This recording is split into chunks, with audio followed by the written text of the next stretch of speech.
بسم اللہ الرحمن الرحیم۔ شروع اللہ کے نام سے جو بہت مہربان نہایت رحم والا ہے۔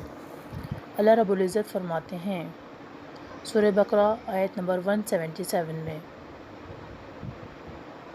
لیس البر ان تولوا وجوہکم قبل المشرق والمغرب، نیکی یہ نہیں کہ تم پھیر لو اپنے چہروں کو مشرق اور مغرب کی طرف۔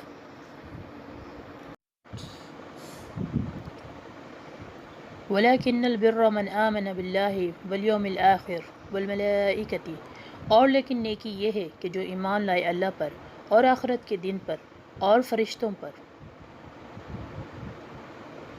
وَالْكِتَابِ وَالنَّبِيِّينَ وَآتَى الْمَالَ عَلَى حُبِّهِ ذَوِي الْقُرْبَى، اور اللہ کی کتاب پر اور نبیوں پر، اور وہ مال دے قرابت داروں کو، وَالْيَتَامَى وَالْمَسَاكِينَ وَابْنَ السَّبِيلِ وَالسَّائِلِينَ وَفِي الرِّقَابِ، اور یتیموں کو اور مسکینوں کو اور مسافروں کو اور سوال کرنے والے پر اور گردنیں چھڑانے کے لیے خرچ کرے۔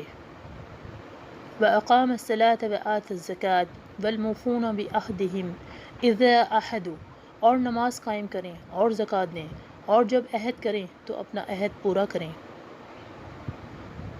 وَالصَّابِرِينَ وَحِينَ الْبَأْسِ أُولَئِكَ الَّذِينَ صَدَقُوا وَأُولَئِكَ هُمُ الْمُتَّقُونَ، اور صبر کرتے ہیں تنگ دستی، تکلیف اور لڑائی کے وقت، یہی لوگ سچے ہیں اور یہی لوگ پرہیزگار ہیں۔